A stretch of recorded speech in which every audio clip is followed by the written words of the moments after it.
மாண்புறு செய்தாய் கோலோச்சி மதுரை அரசாளும் மீனாட்சி மாண்புற செய்தாய். காலை நேர கதிரவன் கேட்டுக்கொண்டிருக்கிறோம். காலை நேர கதிரவனில் 5 மணி 40 நிமிடம் பிரித்தானியாவில் இணைய ஐரோப்பிய நாடுகளில் 6 மணி 40 நிமிடம் தொடர்ந்து நற்சிந்தனையோடு இணைந்து கொள்ளலாம். இன்றைய தினம் நற்சிந்தனையாக உங்களுக்கு வித்தியாசமான ஒரு அம்சம் வர இருக்கின்றது. இன்றைய நற்சிந்தனையை வழங்குகின்றார் ரத்தோஸ்ரீ குருஜி ராஜஜோக தியான நிலையம் மலேசியாவிலிருந்து இந்த நற்சிந்தனை வழங்கப்படுகின்றது. தொடர்ந்து இணைந்திருங்கள். நற்சிந்தனையோடு நற்சிந்தனையை வழங்குகின்றார் ரத்தோஸ் ஸ்ரீ குருஜி ராஜஜோக தியான இயக்கம் மலேசியாவிலிருந்து. பிராண சக்தி வசப்படுத்துவது என்பது ஒரு சாதாரண ஒரு விஷயமே இல்லை. அதற்காக கடுமையாக பயிற்சி செய்தால் வசப்படுத்திடுவோம் என்பதும் கிடையாது. பிராணசக்தியை வசப்படுத்துவது என்பது கடுமையா நம்ம பிராணாயாம பயிற்சி செஞ்சோமா வசமாயிரும் அப்படி என்பதும் கிடையாது. பிராணாயாம பயிற்சி சாதாரணமா நார்மலா செய்யக்கூடியவர்கள் சிலர் யோகா செய்வாங்க, புத்தகங்கள் வாயிலாக பார்த்துட்டு பயிற்சி செய்வார்கள். இவர்கள்லாம் அதனால ஒரு மாற்றங்கள் ஏற்படும், உடல் ரீதியாக சில மாற்றங்கள் ஏற்படுமே ஒழிய முழுமையாக பிராணசக்தியை வசப்படுத்த முடியாது. பிராணசக்தியை வசப்படுத்துவதற்கு அந்த சித்தியை பெற்றிருக்க வேண்டும். அதற்கு ஒரு சித்தி என்றால் அதுக்கான ஆற்றலை பெற்றிருக்க வேண்டும். அதுபோல இந்த பிராணாயாம பயிற்சினா சிலர் மூச்சு பயிற்சி தான் பிராணாயாம பயிற்சி நினைச்சுக்காங்க. மூச்சு இழுத்துட்டு நிறுத்திட்டு விடுறது அந்த மாதிரி பயிற்சி தான் பிராணசக்தி, அதுதான் பிராணாயாம பயிற்சின்னு. ஆனா உண்மை அது கிடையாது. பிராணன் என்பது சக்தி, உயிராற்றலுடைய ஒரு சக்தி. அந்த பிராணசக்தி எல்லா இடத்திலும் இருக்கிறது. காற்றில் இருக்கிறது, தண்ணீரில் இருக்கிறது, நம்ம கூட உண்ணக்கூடிய உணவில் இருக்கிறது. எப்படி எல்லா இடத்திலுமே இந்த பிராணசக்தி இருக்கிறது. இருந்தாலும் மிக சிறப்பாக நாம் சுவாசிக்கக்கூடிய இந்த மூச்சின் காற்றிலும் இந்த பிராணசக்தி இருக்கிறது. அந்த பிராணசக்தியை நாம் வசப்படுத்தும் பொழுது அது சக்தியாக, அது ஒரு குறிப்பிட்ட நிலை ஏற்படும் போது சக்தியாக அது உருவெடுக்கிறது. அதன் பிறகு நமக்குள்ளே இருக்கக்கூடிய சக்தி, அதாவது யோக சக்தி என்று சொல்லப்படுகின்ற அந்த சக்தியுடன் அது தொடர்பு கொண்டு அந்த சக்தியை மேலே எழும்பும்படி செய்கிறது. சிலர் மூச்சை இழுத்துட்டு அதை நிறுத்துவது கும்பகம்னு சொல்லுவாங்க. ரேசகம், பூரகம், கும்பகம் என்று சொல்லப்படுகிறது. மூச்சை இழுத்து நிறுத்தினா வசப்பட்டுருச்சு, நம்ம கும்பகம், அதை நிறுத்தி வைத்திருக்கும் போது வசப்படுகிறது என்றெல்லாம் சொல்லப்படுகிறது. இப்படிலாம் நிறைய பேசப்படுகிறது, சொல்லப்படுகிறது. இந்த முறைகள் அனைத்துமே பிராணசக்தியை வசப்படுத்துவது ஆகாது. நான் சொன்னது போல அந்த வழிகாட்டி, அந்த கைட், அந்த செய்யக்கூடிய அந்த மாஸ்டருக்கு அந்த பவர் இருக்கணும். உங்க குருவுக்கு குருனா அந்த குருவுக்கு அந்த சக்தி இருக்கணும். அப்படி இருந்தால்தான் அதை வசப்படுத்த முடியும். அப்ப பிராணசக்தி வசமாக வேண்டும். முதலில் அந்த பிராண சக்தியோடு கூடிய நிலையிலே அந்த குண்டலினி சக்தி எழும்போதுதான் உங்களுக்குள்ளே நீங்கள் ஆற்றலை உணர முடியும், அந்த பவரை உங்களால உணர முடியும். அந்த சக்தி உங்கள் உடலிலே அதாவது ஊடுருவி இருப்பதை, இயங்குவதை நீங்கள் அறிந்து கொள்ள முடியும். இல்லை என்றால் வெறும் ஒரு உணர்வை மட்டும், தியானம் என்ற முறையில் ஒரு உணர்வை மட்டும் ஏற்படுத்தி வைத்து விட்டால் அந்த உணர்வு மட்டும்தான் இருக்கும். அந்த உணர்வை வைத்துக் கொண்டு நீங்க எதுவுமே செய்ய முடியாது. அதை நீங்கள் உணர்ந்து பார்க்க முடியாது. உணர்வை மட்டும் உணர்ந்து பார்க்கலாம், அதை தவிர்த்து அந்த சக்தியை நீங்கள் பயன்படுத்த முடியாது. இப்ப பல வருடங்களுக்கு முன்னால், ஒரு 300-400 ஆண்டுகளுக்கு முன்னால் நான் சொல்கின்றேன், குறைஞ்சபட்சம் எடுத்துக்கிட்டாலும் ஒரு 150 வருடங்களுக்கு முன்னால் பார்த்தீங்கன்னா யோகிகளும் சித்தர்களும் மகான்களும் இந்த சக்தியை மிக, இன்னும் சிறப்பாக சொல்ல வேண்டாம், யோகிகளை எடுத்துக்கொள்வோம். யோகிகள்லாம் இந்த சக்தியை மிக மிக மிக மிக சிறப்பான முறையிலே இந்த சக்தியை உணர்ந்திருக்கின்றார்கள். அவர்களிடத்தில் ஞானம் மட்டும் உணரவில்லை, இந்த சக்தியையும் உணர்ந்து மிகப்பெரிய ஆற்றல்களை பெற்றார்கள். பல அற்புதங்கள் செய்யக்கூடிய நிலைகள்லாம் பெற்றார்கள். இதற்கு காரணமாக இருந்தது இந்த பிராணசக்தியை வசப்படுத்தியதுனால்தான். இந்த பிராணசக்தியை வசப்படுத்தாமல் நமக்குள் இருக்கக்கூடிய சக்தியை உணர்வது என்பது சிறப்பான ஒன்று அல்ல. அப்படியே உணர்ந்தாலும் நாம் அந்த நிலையை அடைய முடியாது, அந்த சக்தியை நாம் பயன்படுத்த முடியாது. அவர்கள் சொன்ன நிலையில், அதாவது ஒரு ஹையஸ்டான நிலைக்கு நாம் போவது என்பது கடினமான ஒன்றாக ஆகிவிடும். அதே போல ஞான வளர்ச்சி என்பதும் நமக்கு சிறந்த நிலையிலே ஏற்படுவதற்கான வாய்ப்புகள் மிக மிக குறைவு என்று தான் சொல்ல வேண்டும். ஒரு மனிதர் பாதிப்புக்கு, அவர்களுடைய வாழ்க்கைக்கு, அவர் வாழ்க்கையில் ஏற்படக்கூடிய இன்னல்கள், பிரச்சனைகள், துன்பங்கள், வேதனை, விரக்தி, கவலை, தோல்விகள், இவைகள் அனைத்துக்கும் சிறப்பாக வாழ்வது அல்லது சிறப்பற்ற நிலையில் வாழ்ந்து கொண்டிருப்பது, இவைகள் அனைத்துக்கும் முக்கிய காரணம் என்ன என்று பார்த்தோமானால் பல காரணம் சொல்லுவார்கள். ஒன்று பல காரணங்களில் ஒன்று என்னன்னு கேட்டீங்கன்னா, என்னுடைய கிரக பலன்கள் சரியில்லாதனால தான் நான் இந்த நிலைக்கு ஆளாகிவிட்டேன். இன்னும் சிலர் தீய சக்திகளின் பாதிப்புகளால இந்த மாதிரி உருவாகிட்டேன். அடுத்தபடியா சொல்லுவாங்க, இல்ல நான் சேரக்கூடிய என்னுடைய மற்றவர்களால் தான் நான் இந்த நிலையில் இருக்கின்ற, வாழ்க்கையில நான் இப்படி போயிட்டேன், வாழ்க்கையில் இன்னைக்கு இந்த சிரமங்களுக்கு காரணமே அவர்கள் தான் அப்படின்ட்டு சொல்வார்கள். இது பொதுவாக சொல்லக்கூடிய விஷயங்கள். எது எப்படி கிரகங்களையாவது சொல்லிடுவார்கள். ஆனால் மனத்தத்துவ ரீதியாக பார்க்கும்பொழுது, சைக்காலஜி முறையில பார்க்கும்பொழுது,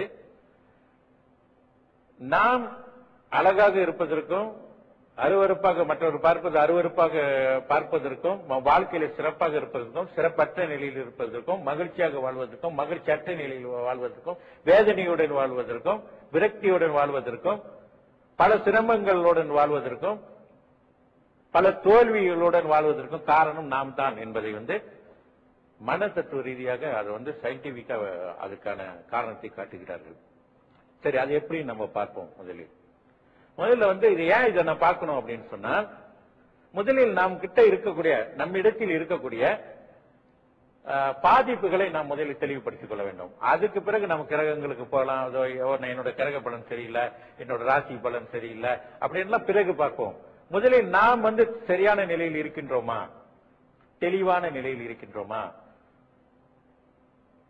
மனத்தத்துவ ரீதியா உண்மையிலே நமக்கு மனத்தத்துவம், மனதின் உண்மைனா என்னது, மனம் எப்படி செயல்படுகிறது, மனிதருக்கும் நமக்கு என்ன தொடர்பு, நம்மளுடைய பிரெயினுக்கும் நமக்கு என்ன மாதிரி தொடர்பு இருக்கிறது, நம் மூளைக்கும் நமக்கு என்ன மாதிரி தொடர்பு இருக்கிறது, நாம் செய்யக்கூடிய செயல்பாடுகள் எப்படி நாம் காரணமாக இருக்க முடியும் என்பதை பற்றி ஒரு விளக்கத்துடன் நான் சொல்கின்றேன்.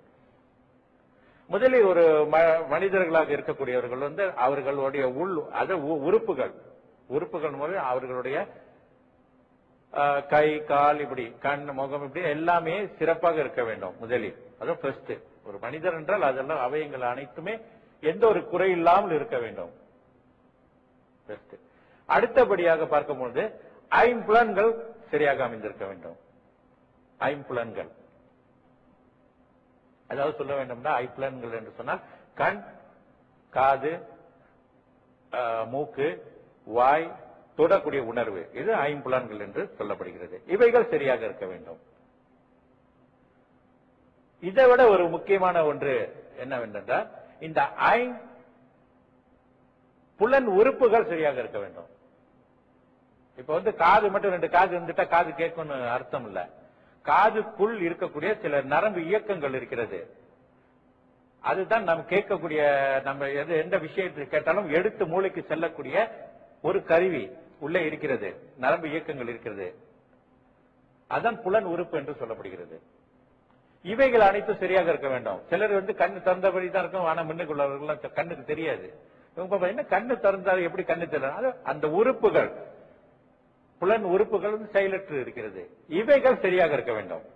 ஐம்புலன், அதாவது உடல் உறுப்புகள், அடுத்து 5 புலன்கள், அப்புறம் புலன் உறுப்புகள்.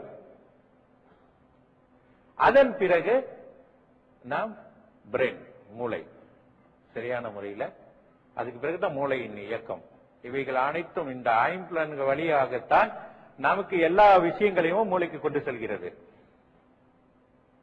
பார்ப்பதனால், கேட்கறதுனால, தொடக்கூடிய உணர்வில் விட்டு, சுவைக்கக்கூடிய இப்படி ஐம்புலன்கள் வழியாகத்தான் நமக்கு எல்லா விஷயங்களுமே மூளைக்கு செல்கின்றது. இப்படிதான் நம்மளுடைய வாழ்க்கையிலே மூளைக்கு சென்று அதன் பிறகு மூளையில் இருந்து மனம் என்ற ஒரு மகத்தான சக்தி இருக்கிறது, நம்ம இடத்தில் இருக்கிறது. இதை சயின்டிபிக்கா சொல்லும் பொழுது அவருக்கு மனம் என்று சொல்வது கிடையாது. நான் சொல்லும் பொழுது இப்பொழுது மனம் என்ற நிலைக்கு வரும்பொழுது 2 நிலைகளாக அந்த மனதை நான் பிரித்து நான் சொல்ல போகிறேன். மனம் என்பது ஒன்றுதான், ஆனால் அதை சொல்லும் பொழுது 2ஆக நாம் சொல்லுகின்றோம். அது பேசும்போது 2ஆக அது பேச வேண்டியிருக்கு. இதை சயின்டிபிக்கா விஞ்ஞான ரீதியாக மூளை, வலது மூளை, லெப்ட் ரைட் என்று மூளையை வைத்து சொல்வார்கள். ஆனால் நான் இங்கே மனம் என்ற ஒரு நிலை இருக்கிறது என்று நான் சொல்ல வருகின்றேன். இப்படி பார்க்கும்பொழுது இந்த மனம் என்று சொல்லும் பொழுது வெளி மனம், ஆழ் மனம். முதலில் நம்ம சொன்னது மாதிரி வரிசைப்படுத்திக்கிட்டே வந்தீங்க. உடல் உறுப்புகள், அதன் பிறகு ஐம்புலன்கள், ஐம்புலன் உறுப்புகள், அதன் பிறகு பிரெயின், மூளை, இப்பொழுது மனம். இந்த மனம் என்று சொல்லும் போது 2 வகையாக செயல்படுகிறது. ஒன்று வெளி மனம், அதாவது நினைவு மனம் என்று சொல்வார்கள். நினைவு மனம் எல்லாமே நினைவிலே நம்ம செயல்பட்டு இருக்கக்கூடிய அனைத்துமே வெளி மனம் என்று சொல்வார்கள். ஆழ் மனம் என்று சொல்வது நமக்குள்ளே இருந்து இயங்கிக் கொண்டிருப்பது ஆழ்மனம். சரி, இந்த ஆழ்மனத்தின் செயல்பாடு என்ன என்று பார்த்தோம்னால், ஆழ்மனதின் செயல்பாட்டின் மூலமாகத்தான் நம்மளுடைய இருதயம் துடித்துக் கொண்டிருக்கிறது, நம்மளுடைய இரத்த ஓட்டம் ஓடிக்கிட்டு இருக்கிறது, நாம் சுவாசித்துக் கொண்டிருக்கின்றோம். இவை அனைத்துமே ஆழ்மனதின் கண்ட்ரோல் பண்ணுது. ஆழ்மனம் தான் அதை கண்ட்ரோல் பண்ணுது. வெளிமனம் என்பது நாம் தூங்கும் பொழுது அது தூங்கிவிடும். ஆனால் ஆழ்மனம் தூங்காது. அப்படி தூங்கிட்டோமா நிரந்தரமா தூங்க வேண்டியதான். ஏனென்றால் ஆழ் மனதின் செயல்பாடு நின்று விட்டது என்றால் நாம் இருதயம் இயங்குவது நின்றுவிடும், ரத்த ஓட்டம் நின்றுவிடும், சுவாசிப்பு பிறகு நாம் நிரந்தரமாக தூங்க வேண்டிய நிலைகள் வந்துவிடும். அதனால் வெளிமனம் என்பது நாம் தூங்கும்போது அதுவும் சேர்ந்து தூங்கிவிடும். ஆழ்மனம் என்பது எப்பொழுதுமே தூங்காது, விழித்துக் கொண்டேதான் இருக்கும். இந்த ஆழ்மனதின் சக்தி என்னன்னு பாத்தீங்கன்னா அதான் வில் பவர், ஆழ்மனதின் சக்தி. நாம் என்னென்ன விஷயங்களை பற்றி வாழ்க்கையில இதுவரை சிறு வயதில் இருந்தே, சின்ன வயதுல உங்களுக்கு விவரம் தெரியாததுக்கு முன்பு இருந்தே நம்ம ஆழ் மனதிலே விஷயங்கள் பதிவாகி கொண்டுதான் இருக்கிறது. இந்த ஆழ் மனதின் பதிவுகளை யாராலையும் தடுக்கவே முடியாது, அவைகளை தடுக்கவே முடியாது. அந்த ஆழ் மனம் அனைத்தையுமே வாங்கி அது சேகரித்துக் கொண்டேதான் இருக்கும். இப்போது சொல்ல போனா அதாவது சயின்டிபிக்கா பாத்தீங்கன்னு சொன்னா, விஞ்ஞான ரீதியாக பார்க்கும்போது இன்னமும் கொஞ்சம் அட்வான்ஸா என்ன சொல்றாங்கன்னா, ஒரு பெண்ணின் வயிற்றில் இருக்க குழந்தை கூட தாயோட உணர்வுகள் அனைத்தும் பதிவாகுதுன்றாங்க. நம்ம அந்த அளவுக்கு போக வேண்டாம், நம்ம விவரம் தெரிந்த வயதில இருந்தே வந்து விடுவோம். இப்ப அந்த அளவுக்கு சொல்றாங்க. அதாவது அவங்க மாதிரி என்ன மாதிரி அவங்க கோவப்படுறாங்களா, என்ன மாதிரி உணவு சாப்பிடுறாங்க, என்ன மாதிரி திங்கிங் பண்றாங்க, இப்படி எல்லாம் கூட அந்த உணர்வுகள் அந்த குழந்தைக்கு செல்கின்றது. பிறகு வரக்கூடிய காலங்கள்ல அதுக்கான மாற்றங்களும் அதுக்கான நிலைகளை பாதிப்புகளை உருவாக்கும் என்றெல்லாம் சொல்லப்படுகிறது. இது சைக்காலஜி வரையில சொல்லப்படுகிறது, உண்மையான ஒரு விஷயம். சரி, மனதின் அதாவது மன தத்துவம் என்றால் என்னன்னு பாத்தீங்கன்னா, மனதின் உண்மை, மனம் எப்படி செயல்படுகின்றது என்பதை பற்றி தான் நம்ம இப்போது நான் சொல்லிக் கொண்டு வந்து கொண்டிருக்கிறேன். இப்பொழுது நாம் சின்ன வயதிலிருந்து நம் வாழ்க்கையில நடந்த நல்லவை, கெட்டவை, அசிங்கமான விஷயங்களாக இருந்தாலும் சரி, தேவையான விஷயமா இருந்தாலும் சரி, தேவையில்லாத விஷயங்களாக இருந்தாலும் சரி, அனைத்துமே நம் மனம் வாங்கி வைத்திருக்கிறது. வாங்கி வைத்திருக்கிறது என்றால் நமக்குள்ளேயே அப்படியே அடங்கியிருக்கிறது என்று அர்த்தம் அல்ல. மனம் வாங்கி அதை பிரபஞ்சத்தில் பதிவாகி இருக்கிறது. யூனிவர்ஸ்ல அது பதிவாகிருக்கு. இந்த மனம் அங்கே பதிவாக்கி வைத்திருக்கிறது. ஆனால் எப்பொழுதெல்லாம் நாம் அதுக்கு ஏற்றாறு போல் அதுக்கு சமமான நேரான விஷயங்களை நாம் சந்திக்கின்றோமோ, அப்பொழுது அந்த மனம் மறுபடியும் அந்த அனுபவங்களை நம் மனம் வாங்கி நமக்கு நிகழ்த்தி கொண்டுதான் இருக்கிறது. இந்த வகையில பார்க்கும்போது நன்மையான விஷயங்களை விட்டு விடுவோம், அது எப்படி வேண்டுமானாலும் இருந்து விட்டு போகட்டும். தீமையான விஷயங்கள், பாதிப்பான விஷயங்களை பார்க்கும் பொழுது, உங்க சிறு வயதில் நடந்தது, ஓகே, ஒரு 13 வயதில் நடந்திருக்கலாம் வைங்க, உங்களுக்கு தெரியாத அது அறியாத வயதில் நடந்த ஒரு விஷயம். ஆனால் அது ஆழ் மனதில் இருந்து கொண்டு நீங்கள் விவரம் தெரிந்த வயது, விவரம் தெரியும் கூடிய காலங்களாக இருந்தாலும் கூட அந்த பாதிப்புகளை உருவாக்கி கொண்டுதான் இருக்கும். மனதில் இருந்து அந்த வேதனைகளை ஏற்படுத்தி அந்த மாதிரியான சம்பவங்களை வைக்கும்போது உங்களுக்கு பழைய நினைவு வந்துடும், ஐயோ இத்தனை வயசுல இந்த மாதிரி நடந்ததுன்னு. இதனால் என்ன ஆகுதுன்னா, உங்க வாழ்க்கையில நீங்கள் மகிழ்ச்சியாக சந்தோஷமாக இருப்பது கடினமாகிறது. அந்த நிலை உள்ளில் இருந்து உங்களை பாதிப்பு ஏற்படுத்தி கொண்டேதான் இருக்கும். இந்த வகையில் பார்க்கும்போது எல்லா வகையிலும் சொல்ல, என்ன மாதிரியான பாதிப்புகளாக இருந்தாலும் சரி, சிலர் அன்புக்காக இயங்கியிருப்பாங்க, சின்ன வயதுல கிடைக்காமல் போயிருக்கலாம். அந்த பாதிப்பு அப்படியே மனதில் இருந்து கொண்டு அந்த பாதிப்பிலேயே அப்படியே இருந்து கொண்டிருப்பார்கள். அந்த பாசத்துக்காக ஏங்கிக் கொண்டே இருப்பார்கள். இந்த மாதிரியான விஷயங்கள். சிலர் தவறான நண்பர்களோடு சேர்ந்து தவறான வகையில் போயிட்டு அது பாதிப்புகள் உள்ளாயிருப்பா, அந்த பாதிப்புகள் இருந்து கொண்டே இருக்கும். சில பேர் வயது வந்த காலங்களில் ஏற்பட்ட பாதிப்புனால் அவங்க திருமணமே ஆகாமல் இருக்கும். சிலருக்கு திருமணம் ஆகி சந்தோஷமாக இருக்க மாட்டார்கள். இன்னும் சிலர் எந்த ஒரு துறையில் ஈடுபட்டாலும் அவர்கள் வெற்றி பெறாமலே அது தடைகள் செய்து கொண்டிருக்கும். தன்னம்பிக்கை இல்லாமல் இருந்து கொண்டிருப்பார்கள். ரொம்ப பயந்த சுபாவமாக. இதற்கு அனைத்துக்குமே காரணம் அவர்கள் மனதில் இருக்கக்கூடிய ஆழ் மனதின் எண்ணங்கள் தான் முக்கிய காரணமாக இருக்கின்றது என்பதுதான் உண்மை. மனம் என்றால் ஒன்றுதான். அதை நான் சொல்லும் பொழுது, அது விளக்கம் அளிக்கும் பொழுது, பேசும்போது அது இரண்டாக நாம் சொல்கின்றோம். மனம் எப்படி என்று கேட்டீங்கன்னா, ஒரு ஒரு ஒரு கிளாஸ்ல தண்ணீர் வைத்து ஒரு ஐஸ் கட்டியை உள்ள போடுங்களேன். போடும்போது என்ன ஆகுதுன்னா, ஐஸ் கட்டியை போடும்போது ஒரு ஒரு சிறிதளவு மேலே தெரியும்,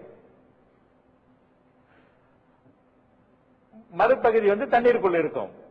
ஒரு தடுப்பை ஏற்படுத்தி கொடுத்திருப்பது ஒரு தண்ணீர் தான், ஒரு தடுப்பை ஏற்படுத்தி கொடுத்திருக்கிறது. ஆனால் ஐஸ் கட்டி என்பது ஒன்றுதான். அதே போல்தான் வெளிமனம் ஆழ்மனம் என்பது. ஆழ்மனதில் உள்ள விஷயங்களும் வெளிமனதிற்கு செல்கின்றது. அதே போல் வெளிமனதில் உள்ள விஷயங்களும் ஆழ்மனதிற்கு சென்று கொண்டுதான் இருக்கிறது. ஆனால் வெளிமனதை விட ஆழ்மனம் மிகவும் சக்தி வாய்ந்தது. இந்த ஆழ்மனதில் நீங்கள் என்னென்ன விஷயங்களை, நீங்க என்னென்ன நல்ல விஷயங்களை சிந்தித்து என்னென்ன விஷயங்களை இந்த ஆழ்மனம் என்ற நிலைத்திலே நீங்கள் விதைக்கின்றீர்களோ அவைகள் அனைத்துமே உங்கள் வாழ்க்கையிலே நிகழும். நிச்சயமாக நிகழக்கூடிய வாய்ப்புகள் இருக்கு. இந்த மனிதருக்கு அப்பேற்பட்ட ஒரு சக்தி இருக்கிறது. அதான் வில் பவர் என்றுவாங்க. மனோசக்தி, மனதின் சக்தி, அதான் வில் பவர். அப்படி இந்த ஆழ் மனதின் பதிவுகளை தடுக்கவே முடியாது.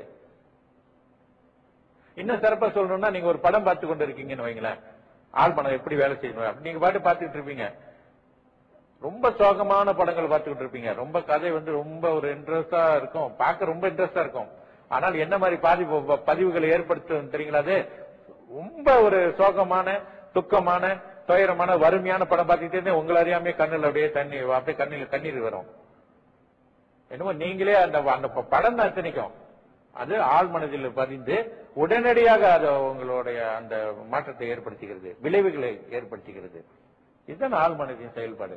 அப்ப அந்த சோகமும் துக்கமும் அப்படியே மனதில் பதியுது. இந்த ஆழ் மனதோடு நம் தொடர்பு கொள்வதற்கு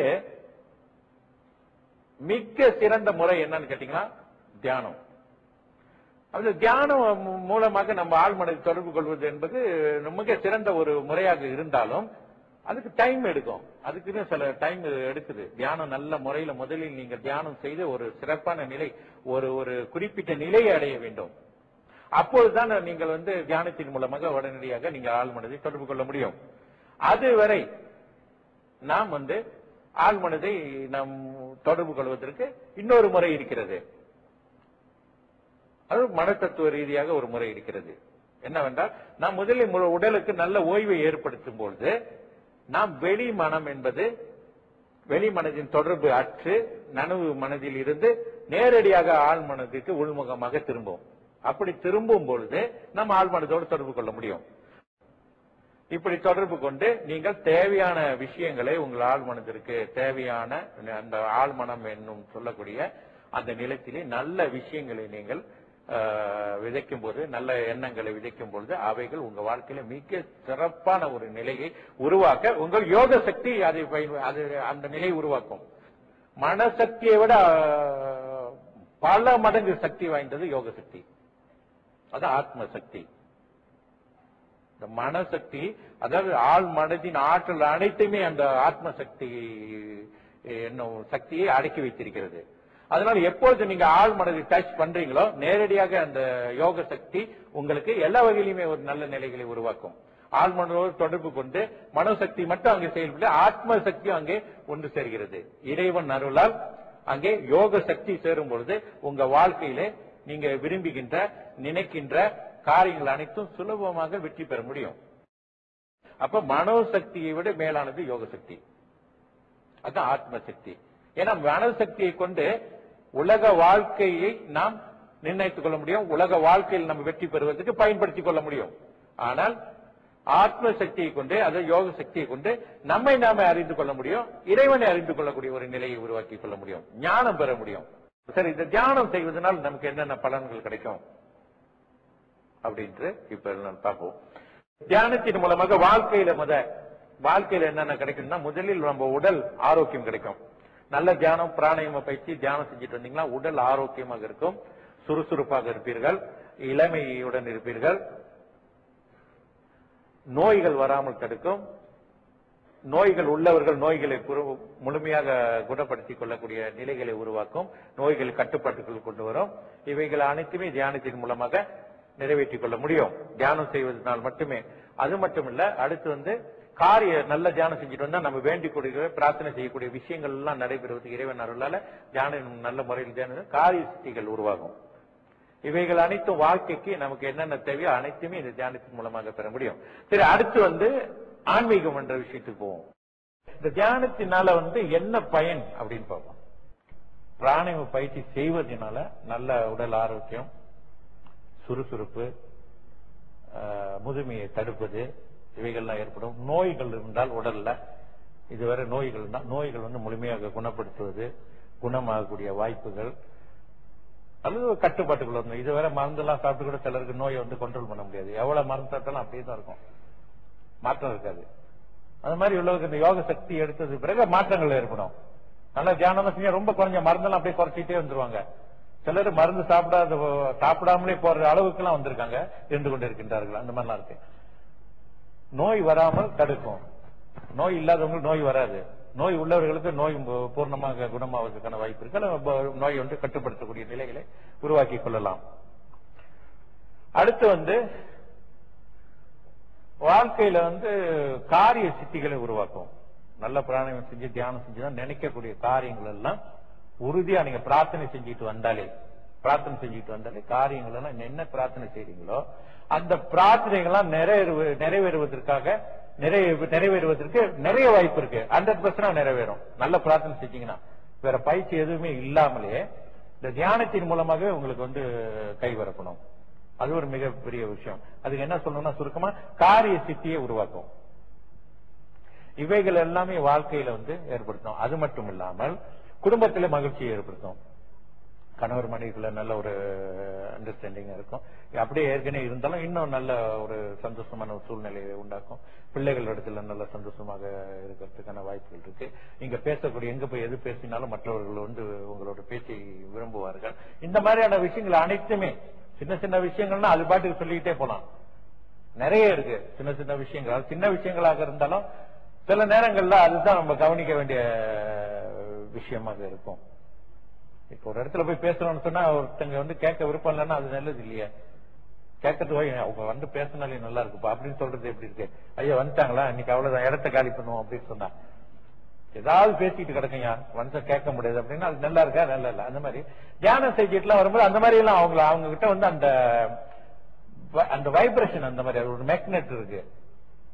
நல்ல தியானம் செய்வங்கிட்ட எப்பவுமே அந்த காந்த சக்தி இருந்துகிட்டே இருக்கும், அந்த யோக சக்தியோட பவர். அந்த மாதிரி எல்லாம் தியானத்தில் வரும். அதே மாதிரி நினைக்கக்கூடிய காரியங்கள் சொல்லும்போது ஒருத்தவங்க நம்ம நினைக்கிறோம், ஓகே இவங்க வந்தா நம்ம கிட்ட இப்படித்தான் இருக்கணும் நினைக்கும் போதே அந்த விஷயங்கள் நடக்கும். இந்த மாதிரி லைஃப்ல எல்லாமே நடக்கும். அது மட்டும் இல்லாமல் நல்ல தியானம் பிராணாயாம பயிற்சி செஞ்சுக்கிட்டு கவசம் நினைச்சாலே போதும், அந்த அளவுக்கு அந்த பவர் உண்டாகும். கவசம் ஸ்ட்ராங்கா வரும். அந்த தியானத்தின் மூலமாவே அந்த கவசம் பவர் எல்லாம் கிடைக்கும்.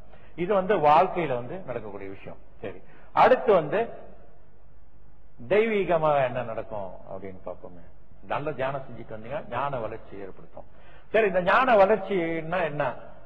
அதுக்கு மேலே சிலருக்கு ஞான சித்திகள் கூட உருவாகிறதுக்கான வாய்ப்பு இருக்கு. ஞான சித்தி, இந்த ஞான சித்தி என்று சொல்லும் பொழுது ஞான வளர்ச்சி ஏற்பட்டாலே ஒரு அளவு எல்லாம் தெரிய வரும். ஞானம் என்பது அவங்க பேரு கூட சொல்ல வேண்டாம், ஆளை பார்த்துன்னு சொல்லிடலாம். இவங்க ஆளை பார்த்து சொல்றது இன்னொரு விஷயம் இருக்கு. அவங்களோட பேச்சு, நடை, உடை, பாவனை இதெல்லாம் வச்சுட்டு அவங்க இப்படித்தான் இருப்பாங்க அப்படின்றது கணிக்கிறது அது நார்மலான ஒரு விஷயம். ஆனா இது மைண்ட்ல உள்ளுக்குள்ளார என்ன மாதிரி சிந்தனையில இருக்காங்க, எதை பத்தி யோசிச்சுக்கிட்டு இருக்காங்க, நம்ம கிட்ட வந்திருக்காங்க, எதுக்கு வந்திருக்காங்க, நம்ம கிட்ட இருந்து என்ன எதிர்பார்க்கறாங்க அப்படின்ற விஷயங்கள் எல்லாம் வெட்ட வெளிச்சமா துல்லியமா நம்ம வந்துட்டு உணர முடியும். அது அவர்களோட தியான நிலைக்கு ஏற்றாப்புல கண்டுபிடிச்சிடலாம். அது மட்டும் இல்ல, படத்தை பத்தி கூட சொல்லலாம். ஒரு போட்டோ கொடுத்தாங்கன்னா ஒரு போட்டோல உள்ளவங்க அப்படித்தான் அப்படி சொல்லலாம். ஒரு பேரு கொடுத்தாங்களா பேரை பத்தி சொல்லலாம்.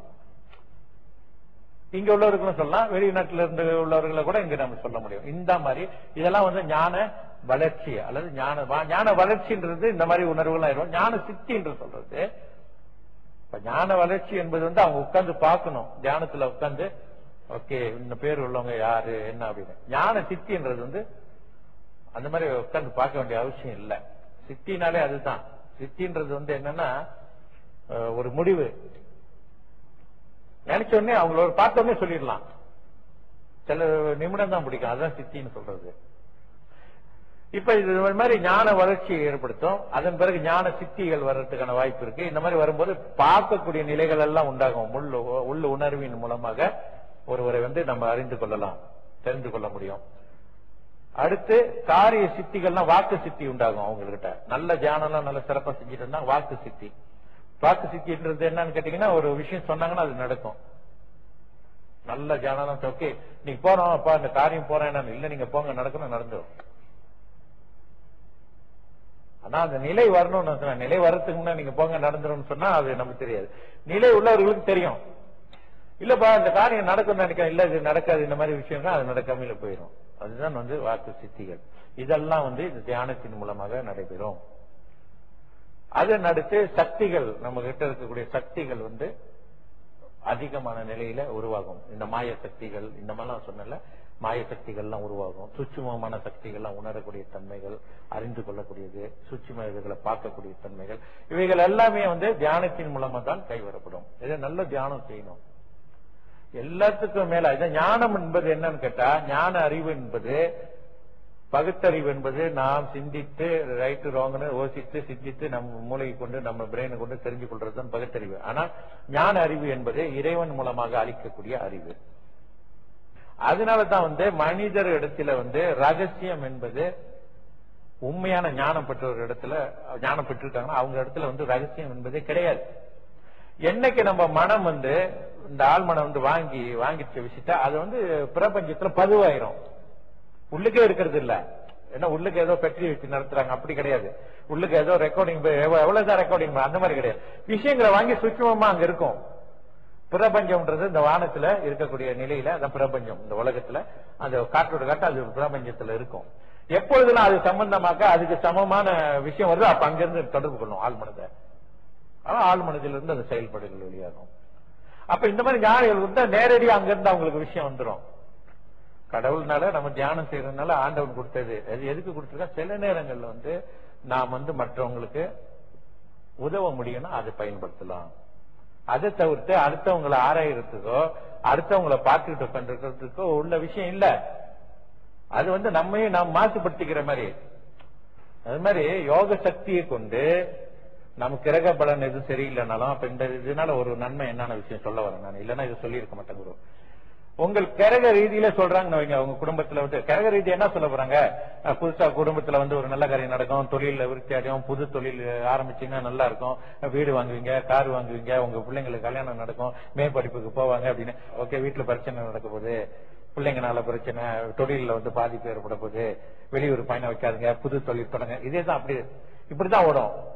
நோய்வாய்ப்படுவீங்க, விபத்து ஏற்படும், இதுதான், வேற ஒண்ணுமே இல்லை ஜாதகம். சோ எது எப்படி இருந்தாலும் ஜாதகம் என்பது கிரக ரீதியா ஜாதகம் என்பது பொய் கிடையாது, 100% உண்மையா இருக்கு. ஜாதகம்ல வந்து தவறு இல்லை, ஜாதகம் வந்து எல்லா கைரகம் எல்லாம். ஆனால் இந்த மாதிரி ஒரு சூழ்நிலையில எப்படி இருக்கிறது, நல்ல தியானம் செய்யுங்க, ஆண்டவன்கிட்ட பிரார்த்தனை செய்யுங்க.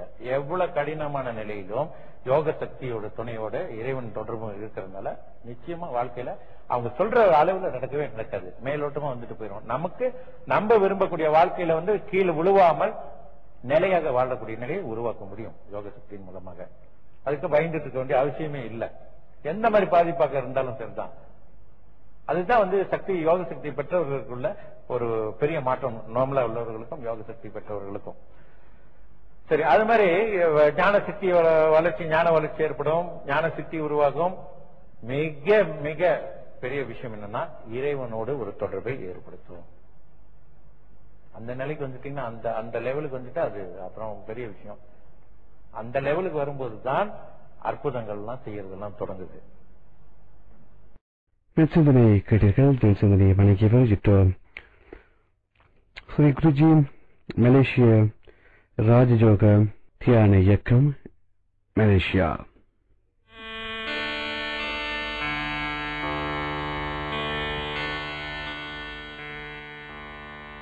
पूज्याय राघवेन्द्राय सत्यधर्मरताय च भजतां कल्पवृक्षाय नमतां कामधेनवे नमतां कामधेनवे.